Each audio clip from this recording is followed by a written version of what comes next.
Il vient me voir Christian là, qui est un peu le patron des sports ici et qui s'occupe du basket, mais pas seulement.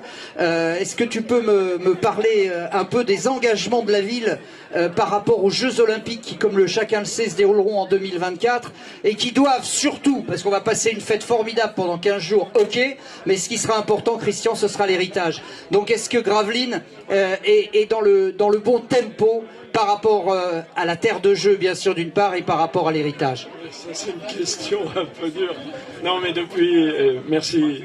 Depuis quelques années, effectivement, on avait envisagé de promouvoir de nombreux athlètes gravelinois au travers de la team Gravelines et en relation aussi avec la communauté urbaine. Et il était important pour nous de faire et de permettre aux jeunes d'évoluer. Donc, au niveau de la ville et avec la complicité de l'entente sportive gravelinoise, Sylvie et puis Delphine qui sont présentes ici parmi nous, on a programmé plusieurs évolutions et permettre aux jeunes athlètes en promotion, que ce soit des activités diverses. On a travaillé en parallèle à la fois l'athlétisme, mais aussi le basket, le canoë, le kayak et puis l'aviron, bien entendu. Ici, on est bien placé pour l'aviron.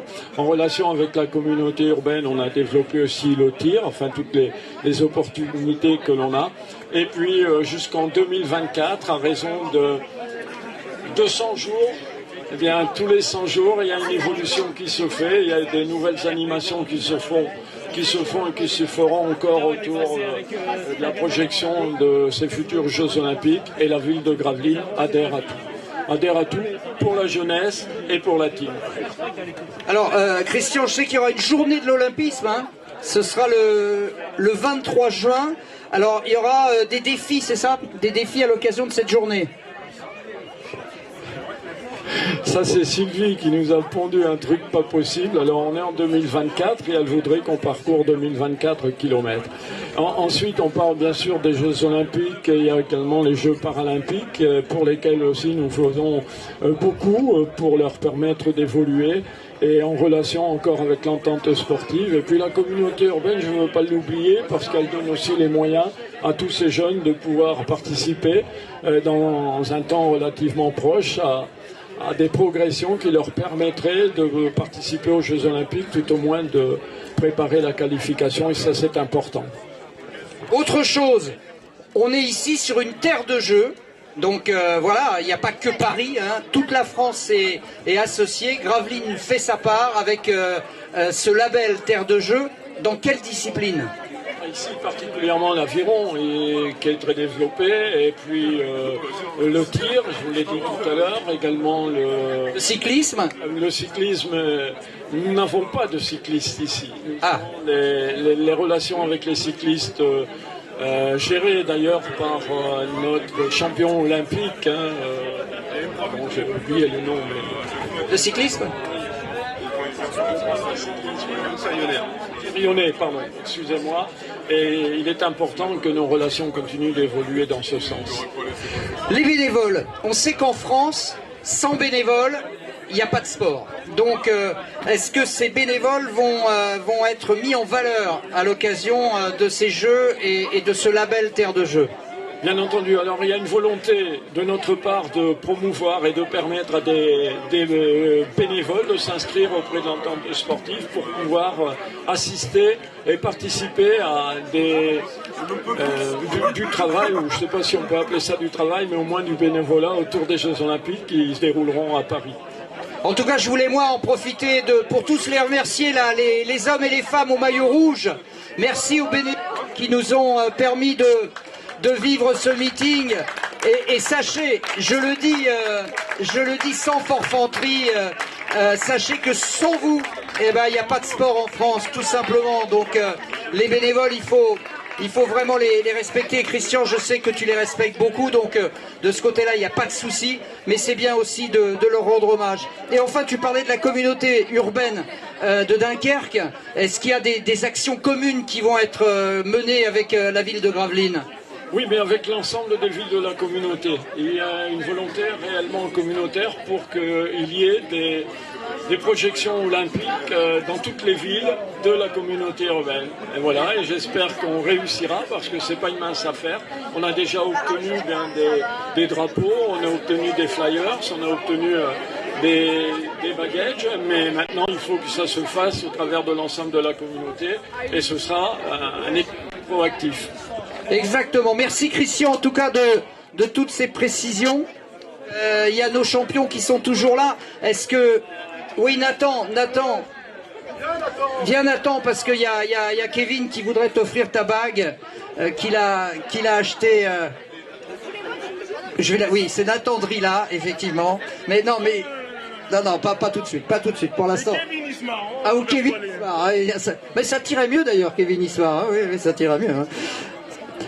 Donc, Kevin, juste un mot, tu t'entraînes avec un grand champion qui est aussi quelqu'un d'exceptionnel, qui est Benjamin Compaoré, qui malheureusement n'est pas resté avec nous aussi parce que demain il saute à Montgeron, à la fois athlète et à la fois coach. Et Benjamin, il a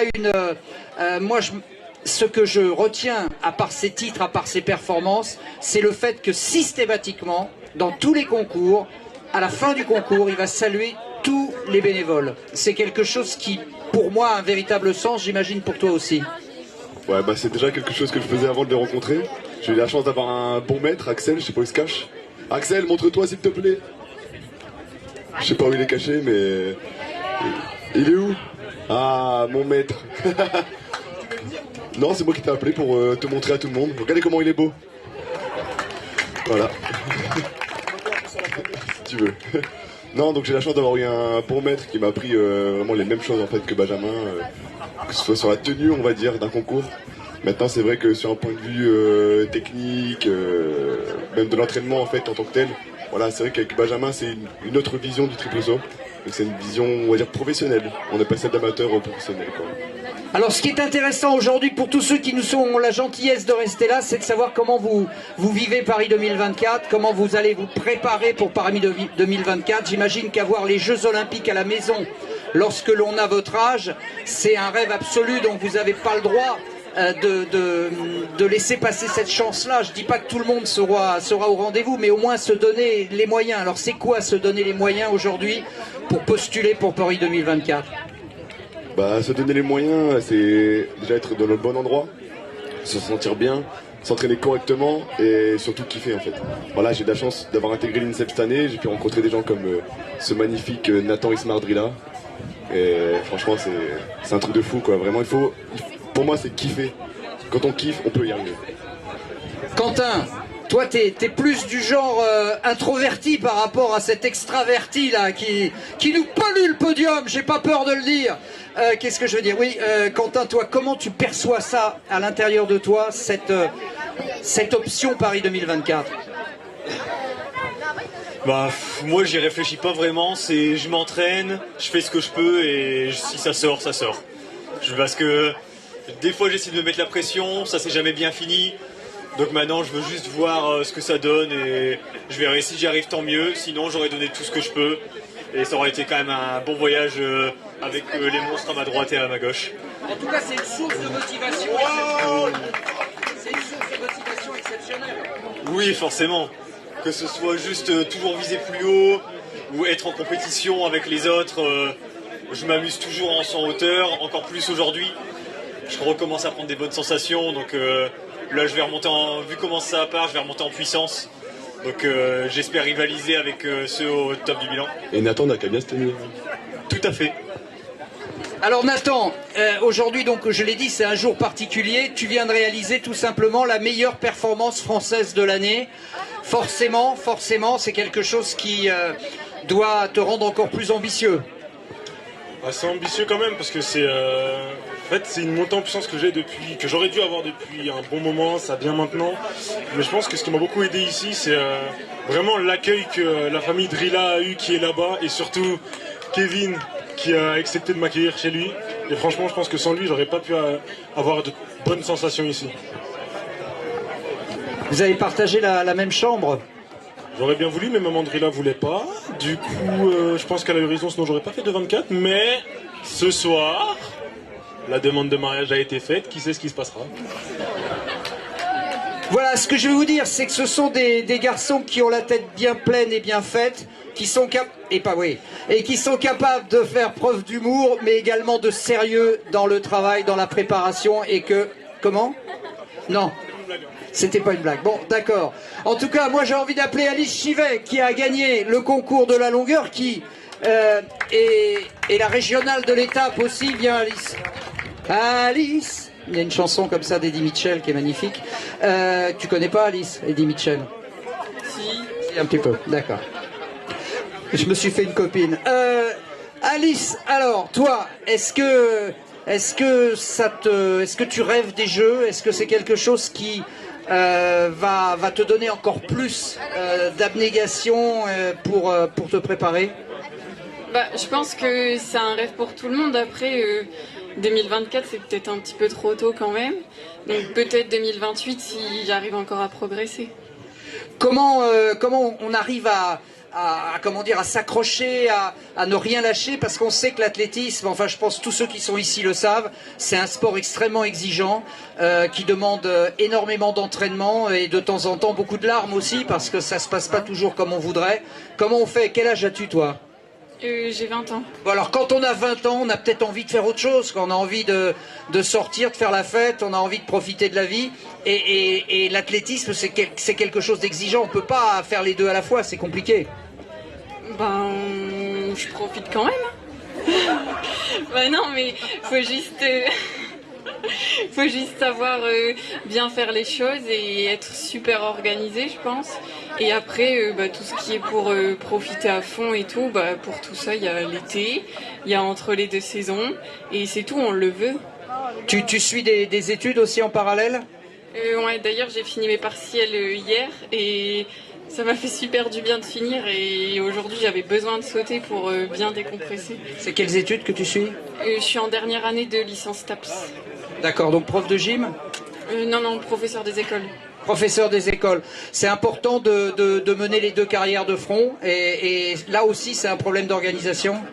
Justement, pour y arriver, je pense qu'il faut être super organisé et hyper rigoureuse, et après c'est ce que j'essaie de faire, et pour l'instant ça marche. Voilà, Alice Chivet, donc la Calaisienne, qui a remporté le concours de la longueur. Kevin Drilla, bien sûr, l'homme de Gravelines, qui nous régale à chaque fois au triple saut, et puis bien sûr Quentin Pladis, notre grand espoir de la hauteur. J'oublie pas bien sûr Nathan Ismar du CA Montreuil, avec le maillot jaune du CA Montreuil, meilleur performeur français de l'année.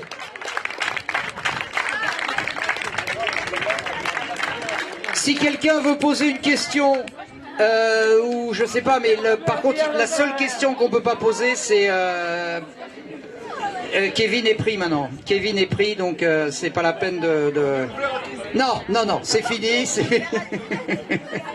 Est-ce que quelqu'un a une question à poser sur les jeux, sur je sais pas, sur la vie d'un athlète de haut niveau, sur voilà, par exemple, qu'est-ce que c'est qu'une semaine à l'INSEP? Ça consiste en quoi une semaine à l'INSEP, à part faire des conneries, je veux dire au niveau sérieux? Ça consiste à s'entraîner beaucoup. Donne-moi le... Ah, le programme du journée. On va prendre le programme du mercredi, parce que j'aime bien le mercredi, c'est le milieu de la semaine, c'est bientôt le week-end, c'est sympa. On fait entraînement le matin. Donc avant ça, en sachant que j'ai été blessé, moi j'ai eu droit à une petite période de rééducation encore. Donc à 8h je suis chez le kiné, jusqu'à à peu près 10h30. À 11h j'enchaîne avec l'entraînement. Donc le mercredi en général c'est course et technique. Je mange un repas très équilibré, bien élevé, des tablettes de chocolat. Ensuite, je passe mon début d'après-midi avec monsieur Nathan Ismar à faire des bêtises, bien sûr. Ensuite, bien souvent, il y a encore une petite séance ce soir. On essaie de faire un peu d'abdos, tout ça. On fait attention à nous. Et aussi, je dois aller travailler parce que il faut travailler dans la vie. Hein. Je travaille dans une société qui loue des vélos. Donc, ouais, je me fais un peu chier. Mais ah, c'est filmé, merde, vous couperez ça au montage. Hein. Mais le principal c'est de payer à la fin, hein, on va dire. Si vous voulez faire une donation, n'hésitez pas. Je suis là. C'est dur la vie, ouais. Non mais en vrai, on essaie de kiffer comme on peut et le soir, on se retrouve avec les copains, on mange ensemble, on passe une petite soirée ensemble et après on va se coucher assez tôt quoi. Quentin, c'est quoi toi ta semaine ou ton jour? Donne-nous un jour standard pour par rapport au sport et par rapport à ton quotidien. Je sais pas ce que tu fais, si tu étudies, si tu travailles. Je vais aussi prendre le mercredi parce que c'est sciences techniques et j'aime bien les sciences techniques. Donc en général le matin j'ai une séance de kiné où pareil on fait un peu massage pour prévention de blessures et tout ça. Parce que actuellement je me blesse assez souvent donc j'aimerais bien que ça arrive plus. Ça m'empêche de monter haut. Après ça le midi je mange comme tout le monde je pense. Après j'ai séance technique l'après-midi donc souvent c'est des sauts sur un peu toutes les distances. Je fais du 4 foulées sans élan, 4 foulées avec élan. Après je vais sur du 6, du 8. Bien sûr, essayer de sauter le plus haut possible. Actuellement, à l'entraînement, je suis sur des barres entre 2 et 2,5, si tout se passe bien. Et après, le soir, c'est un peu tout ce qui est assouplissement et tout ça pour, encore une fois, prévention de blessures et parce que c'est bien d'être souple. Je travaille aussi, oui, mais pas le mercredi. Seulement les jours de la semaine. Moi, je travaille dans une école à Vieille-Église où je fais un peu des situations sportives pour des enfants le temps du midi. C'est quoi les situations sportives? Un peu de tout, des fois on fait du foot, on fait du hand, des fois je leur fais un peu des sauts en ciseaux pour les amuser, on fait tout n'importe quoi. Est-ce que tu as l'impression que par rapport au foot par exemple, est-ce que tu as l'impression que l'athlétisme a une petite place ou c'est vraiment compliqué dans l'esprit des gamins? Le foot, tous les sports co, ça prend une place importante pour eux quand même. Je dirais que l'athlé ils aiment bien, mais c'est par exemple quand moi je montre parce que c'est impressionnant, mais par eux-mêmes c'est pas trop un truc qu'ils ont l'air d'aimer, donc je vais faire de mon mieux pour essayer de les amener dans le club pour gagner des athlètes. Et toi Nathan, tu fais, bon alors on a compris vos journées à l'INSEP qui sont quand même sympas, et autrement toi tu travailles, tu fais des études, tu fais quoi? On peut changer de sujet s'il vous plaît? Absolument. Est-ce qu'il y a des questions parmi la foule en délire? Est-ce qu'il y a des questions à poser à nos athlètes? Oui, toutes sortes de questions, on répond à tout ici. Vas-y, tu as une question. Alors moi j'ai une question pour Nathan Ismar. Comment tu fais pour être aussi beau en toutes circonstances? C'est très facile parce qu'en fait je parle beaucoup avec Momo et il est dans ta chambre. Il m'envoie souvent des photos de toi et je m'inspire le plus que je peux pour te ressembler en fait. Voilà, donc ils sont magnifiques. Ils sont magnifiques, on peut tous les applaudir. Et encore une fois, féliciter Axel Mioz et toute son équipe. La mairie de Gravelines également, bien sûr, qui est toujours très présente, et ça c'est important, bien sûr, pour nous avoir permis de vivre encore une fois un très beau meeting. Je pense que les conditions météo étaient quand même sympas aujourd'hui. Le public était très chaleureux et on a pris encore beaucoup de plaisir à célébrer l'athlétisme. On vous souhaite tous les quatre et tous les autres aussi plein de belles choses pour cette année à venir. Et puis bien sûr, le rêve olympique continue, bien sûr. Ce sera dans 2 ans désormais. Merci à vous tous.